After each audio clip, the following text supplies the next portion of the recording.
All right, we're diving into some pretty deep waters this time. Oh, yeah. G.I. Gurdjieff. Definitely deep water. This guy's a bit of a legend, but his writing, Oh, yeah. to say the least, dense. It is. So are you ready to kind of unpack this together? Absolutely.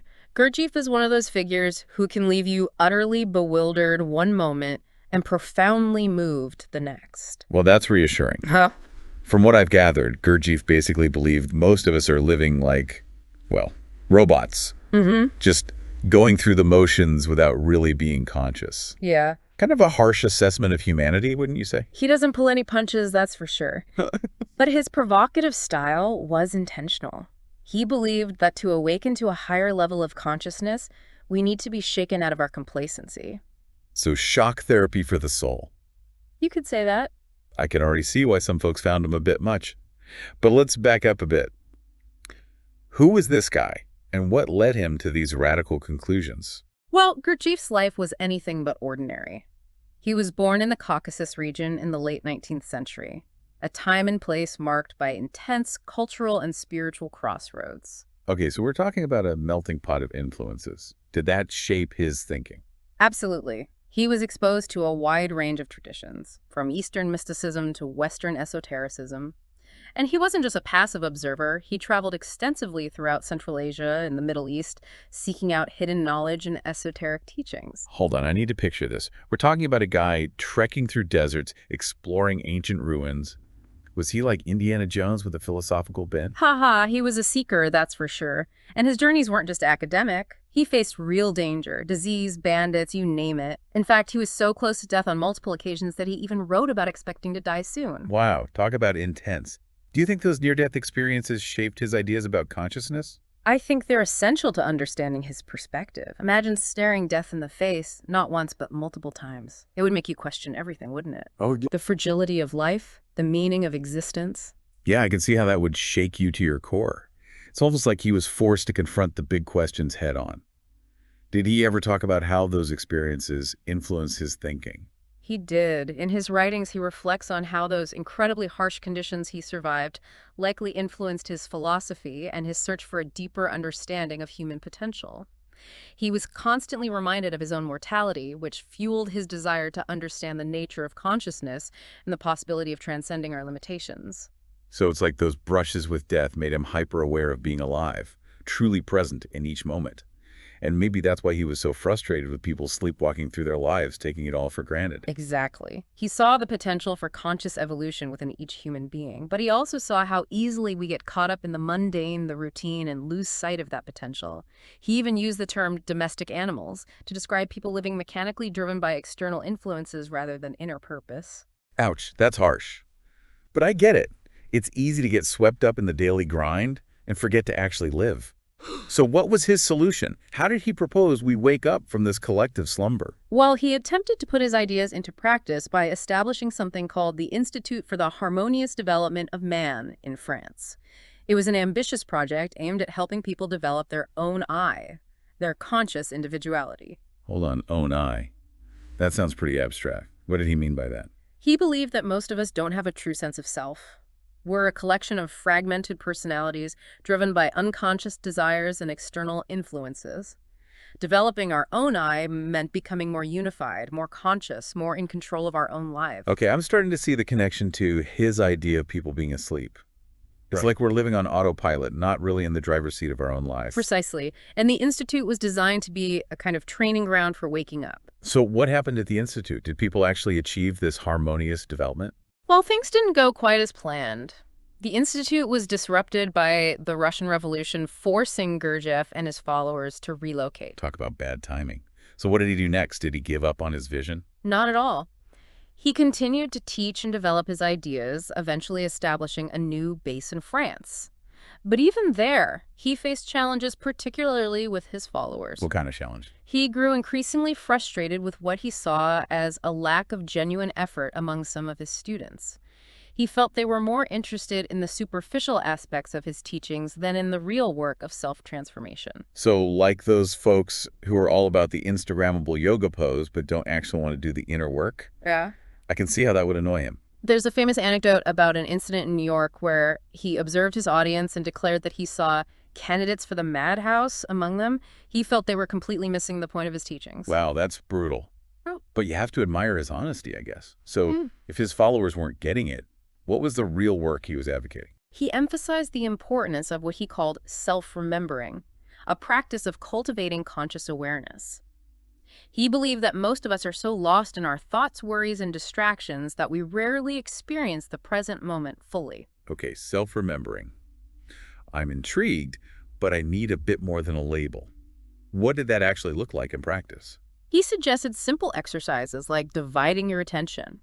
For example, you might focus on the feeling of your feet on the ground, the rhythm of your breath, and a specific thought or image simultaneously. So instead of letting my mind wander, I'm actively directing my attention to multiple things at once. Sounds like a recipe for a mental traffic jam. It can be challenging at first, but the point is to train your attention and develop the ability to hold multiple perspectives simultaneously. What's the benefit of that? How does that lead to this conscious awareness he was talking about? It helps to break free from the habitual patterns of thinking and reacting that keep us trapped in a kind of waking sleep. Interesting. So it's not about emptying the mind like in meditation. It's more about actively engaging with it in a new way. Exactly. And through this practice, we can start to develop a sense of I am a conscious presence in the moment. That's starting to sound a bit more tangible. But before we get too deep into those practices, I want to circle back to something you mentioned earlier, Gurdjieff's frustrations with his followers. Yeah. You said it wasn't just a lack of effort. Didn't he also have issues with them blindly following authority? That's right. There's the case of Mr. Orridge, his representative in America, which really highlights this issue. Orridge and Gurdjieff had a falling out. But later, Orridge wanted to rejoin Gurdjieff's new group. Okay, so bit of trauma there. How did Gurdjieff react? He tested Orridge's sincerity in a rather dramatic way. He required him to sign a seemingly absurd obligation, agreeing to sever all ties with his former group and even his former self. Wait, what? That sounds like something out of a cult initiation. What was the point of that? Gurdjieff believed that Orridge and many of his American followers were exhibiting a herd instinct, blindly following authority figures without critical thinking. He wanted to see if Orridge was truly committed to his teachings or just seeking approval. So it was less about the actual content of the obligation and more about testing Orridge's willingness to surrender his ego and follow a higher purpose. Exactly. And, this tendency to blindly follow authority is something we all need to be aware of even today. It's easy to get caught up in groupthink or surrender our own judgment to charismatic leaders. Especially in this age of social media influencers and gurus promising quick fixes. Gurdjieff's warnings about the herd instinct feel incredibly relevant right now. But before we go down that rabbit hole, let's switch gears for a moment. Gurdjieff also had some pretty unconventional views on death, right? He did. He was deeply critical of the modern custom of expressing sympathy after a death, finding it insincere and even harmful. Okay, that's definitely going against the grain. How did that play out in his own life? Well, when his friend, that same Mr. Orridge, passed away, Gurdjieff was bombarded with condolences. He found the whole experience incredibly frustrating, seeing it as a superficial ritual that prevented genuine reflection on the meaning of death. So instead of sending flowers and Hallmark cards, what did he propose we do? He contrasted it with an ancient practice he described, where mourners would focus on the deceased's negative qualities. Wait, seriously. That seems a bit harsh even for Gurdjieff. What was the reasoning behind that? It was meant to be a stark reminder of our own mortality and the need for conscious evolution. By confronting the less-than-perfect aspects of someone who has died, we're forced to acknowledge our own imperfections and the urgency of making the most of our limited time. That's a pretty intense approach to grieving, but I can see the logic. It's like a wake-up call, reminding us not to waste our precious time on trivial matters. Exactly. And this ties back to his core belief that most people are asleep to their true potential, living mechanically and avoiding the deeper questions of life and death. You know, for all his eccentricities and tough talk, Gurdjieff does raise some valid points. It's easy to go through life on autopilot, avoiding discomfort and burying our heads in the sand. But maybe that's exactly what he was trying to shake us out of. He was a master of shaking things up, that's for sure. And while his methods might seem extreme, his message about the importance of conscious living feels more relevant than ever. I'm definitely starting to see why you find this guy so fascinating. But let's not get ahead of ourselves. We've talked about his life, his frustrations, and some of his key concepts like self-remembering and the own eye, but we've only scratched the surface of his teachings. We have. And one of the most intriguing aspects of his system is his model of the three worlds of man. Okay, this sounds like we're diving into deeper waters now. Hmm. What are these three worlds, and how do they relate to his ideas about conscious evolution? He describes the outer world, the inner world, and the world of man, each representing a different level of consciousness and understanding. All right, I'm hooked. Let's unpack those three worlds and see how they fit into the bigger picture of Gurdjieff's thinking. But you know what? I think this is a good place to take a breath and let our listener absorb all this before we dive into those deeper waters. I agree. Gurdjieff is best taken in small doses. He can be quite potent. Welcome back. Let's dive into those deeper waters and explore Gurdjieff's three worlds of man. Remember, he saw these as different levels of consciousness. Right, and we left off with the idea that most of us are kind of stuck in this autopilot mode, not fully awake to our potential. Do these three worlds help explain how to snap out of that? Exactly. Think of it like this. The first world is the outer world, the world of physical reality. It's everything we perceive through our senses, the sights, sounds, smells, textures of our everyday experience. Okay, that's pretty straightforward. What about the second world, the inner world? That's the world of our thoughts, feelings, emotions. It's the landscape of our minds, the constant chatter of our internal dialogue, the swirling vortex of hopes, fears, and memories. So two very distinct worlds, one external, one internal. Where does the world of man fit in? That's where things get interesting. The world of man isn't a separate location. It's more like a state of being, a higher level of consciousness where we can integrate those first two worlds. Integrate. You mean like seeing how our inner world, our thoughts and feelings, shapes how we experience the outer world? Exactly. But it's more than just seeing the connection. It's about developing the capacity to choose our responses rather than just reacting habitually. Give me an example. How would this play out in real life? Imagine you're stuck in traffic. In the outer world, there are cars, horns, honking, frustration building. In your inner world, your thoughts might spiral into anger and impatience. Oh, I know that feeling all too well.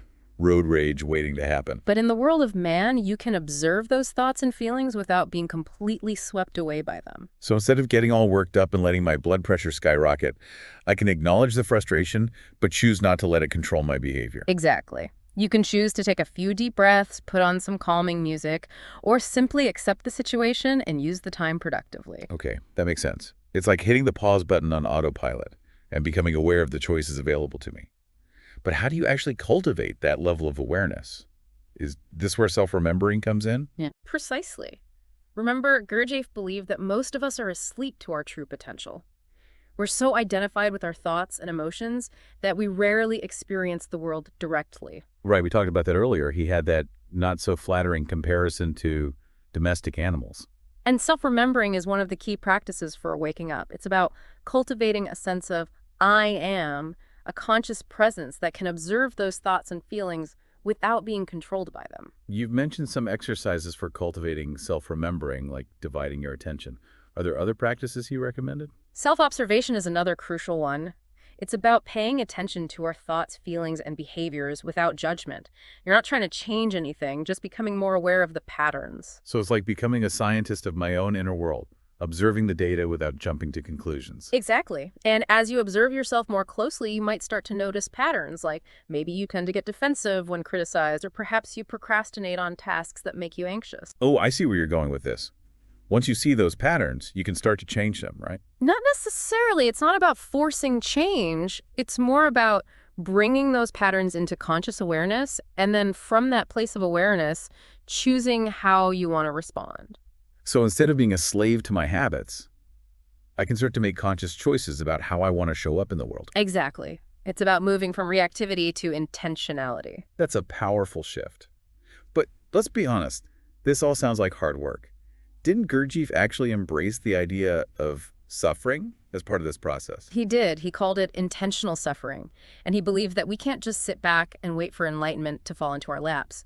We have to actively seek out experiences that challenge us and force us to grow. So it's about stepping outside my comfort zone, even if it's uncomfortable. It's about recognizing that growth often comes through challenge. It's like working out a muscle. You have to push yourself to build strength. Okay, that analogy makes sense. But what kind of intentional suffering are we talking about here? Are we talking about self-flagellation or something? Not exactly. It could be something as simple as choosing to do a task you've been avoiding, facing a fear, or having a difficult conversation that needs to happen. So it's about leaning into discomfort instead of running away from it, using those challenging moments as opportunities for growth. Precisely. And it's not about masochism or seeking out pain for its own sake. It's about recognizing that those uncomfortable moments often hold the greatest potential for transformation. This is a lot to digest. And speaking of digesting, remember how we were talking about how dense Gurdjieff's writing is? Well, one of the most challenging aspects of his system is his talk about vibrations and cosmic laws. Ah, yes. Those are some of the concepts that might leave you scratching your head, but they're also incredibly fascinating, offering a unique way of understanding ourselves and the universe. Okay, I'm ready to be fascinated. Break it down for me. What did he mean by vibrations? Gurdjieff believed that everything in the universe, including us, is made up of vibrations, energy in constant motion. He saw these vibrations as the fundamental building blocks of reality, constantly interacting and influencing each other. So it's like we're all part of this giant web of energy, everything connected, everything vibrates. Exactly. And he believed that our thoughts, feelings, and actions affect our own vibrations. So if we want to change our reality, we need to change our vibrations. Okay, I'm intrigued, but I need a little more concreteness here. How do you actually change your vibrations?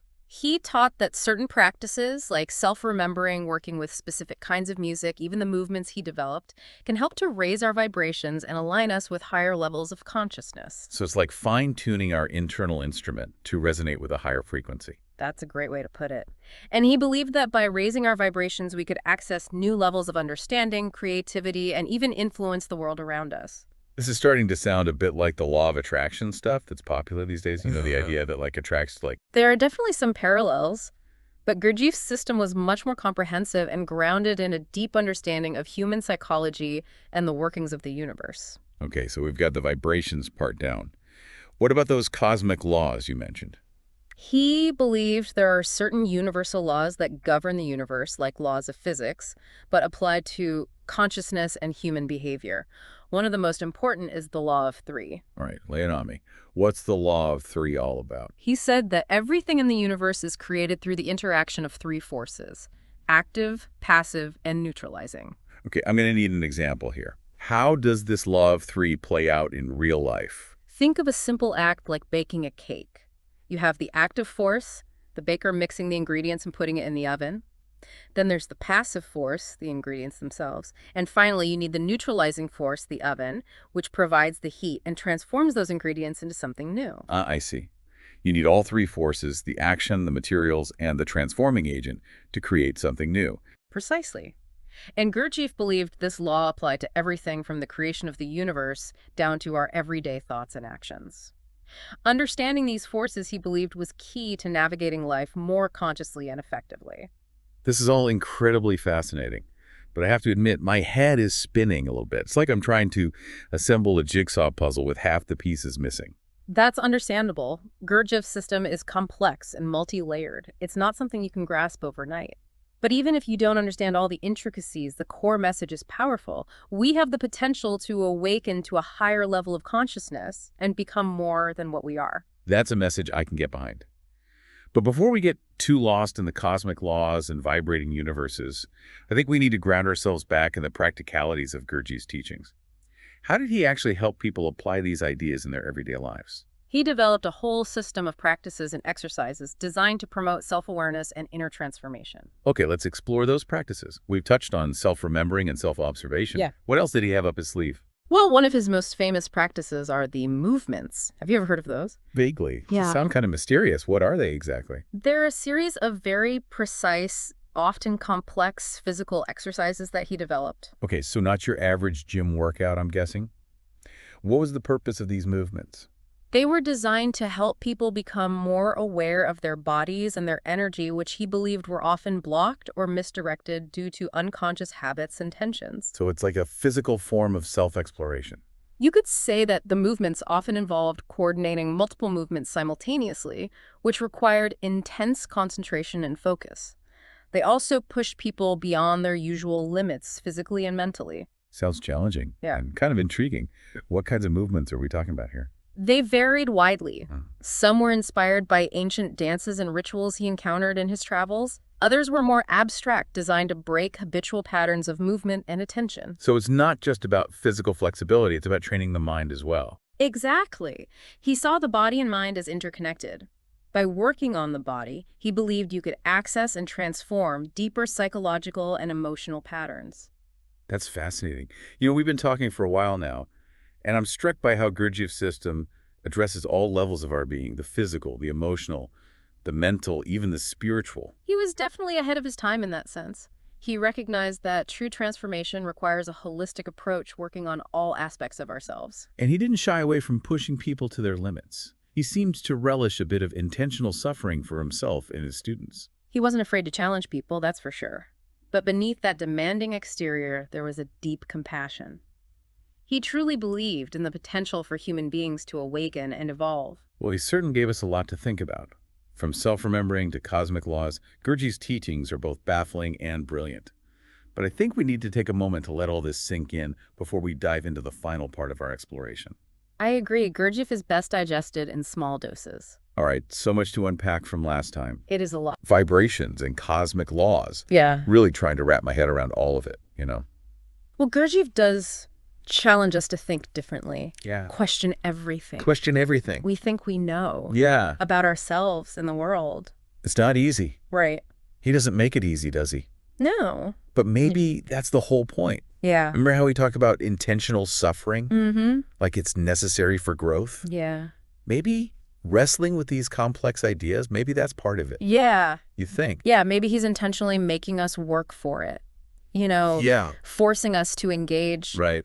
on a deeper level. Not just passively. Right. Taking it in, really actively struggling. Wrestling with it. Yeah. With those uncomfortable questions. That's what it feels like. Yeah. One thing that keeps coming back to me is his emphasis on that herd instinct. Yeah. It's kind of unnerving how easily we can be swayed, even when it goes against our own better judgment. Yeah. It is a sobering thought. You see it playing out all around us. All the time. Yeah, even today. In politics, in social media, Yeah. even in our everyday interactions. It makes me wonder, how can we cultivate that strong sense of I am, that Gurdjieff talked about, that inner compass, Inner compass. that helps us navigate all of that outside pressure Yes. and to stay true to ourselves. Well, he believed it's a process, ongoing self-observation and self-reflection. So we can become aware of Aware of those moments? when we're just being pulled along Yeah. by the herd, Pulled along by the herd. going along with everybody else, even if it doesn't make sense to us. Conforming to expectations that don't align with our own values. So noticing those subtle influences Yeah. and making conscious choices Right. about whether to follow them or not. Exactly. And that requires courage. It To does. stand apart from the crowd. Yeah. Question the status quo. It's hard, especially when everybody else Especially when everybody else. seems so certain. So certain, so convinced of their own rightness. This brings us back to that idea of conscious evolution. It does. It's not something that just happens to us. Right. We have to actively participate We have to actively participate. in the process To choose. towards greater awareness and authenticity. That's a powerful message. It is. So honestly, And it's a powerful message. I'm still struggling Yeah. to connect all the dots. We've talked about so many different concepts of Right. self-remembering. Yes. 3 worlds, vibrations, cosmic laws, Intentional suffering. intentional suffering. Yes. How does it all fit together? Well, you could think of it as a tapestry Okay. woven from many threads. Each concept, each practice is a thread Okay. that contributes to the overall picture. Yeah. And the beauty of Gurdjieff's system is you don't have to understand everything perfectly Right. to benefit from it. So it's more about the journey than the destination. Exactly. The most important thing is to start where you are. Right. Choose one thread Yeah. that resonates with you and begin to explore it. You mentioned that one of the most accessible entry points Yeah. is that practice of self-remembering. Mm-hmm. What would you say to somebody who's intrigued by that idea but doesn't know where to start? I'd encourage them to start small. Yeah, okay. Choose a specific time each day, Yeah. even just for a few minutes, and practice bringing your attention to the present moment. Notice the sensations in your body, the sounds around you, the taste of your food. So just slowing down, Slowing down, tuning in, tuning in, really savoring. savoring the experience of being alive. I like it. Yeah. I'm realizing as we're talking about this that Gurdjieff's teachings, Mm-hmm. they're about much more than just acquiring knowledge. Right. It's about changing the way we experience the world, the way we relate to ourselves and others. Absolutely. It's about a fundamental shift in consciousness. And that shift doesn't happen overnight, does it? It's a lifelong journey. But you know, even small steps Even small steps in the right in direction the right direction. can make such a difference. A profound difference in our lives. Well, I'm feeling inspired to take some of those steps. Yeah, me too. I hope our listeners are feeling inspired too. As Gurdjieff himself might say, may your striving be conscious and your efforts bear fruit. Such great advice. What a thought-provoking way to end our deep dive. It was my pleasure. Thank you for guiding us through this labyrinth of ideas. Oh, you're very welcome. And to our listeners, thank you so much for joining us on this deep dive. We hope you'll join us again next time as we explore another fascinating topic and dive deep into the wellspring of knowledge.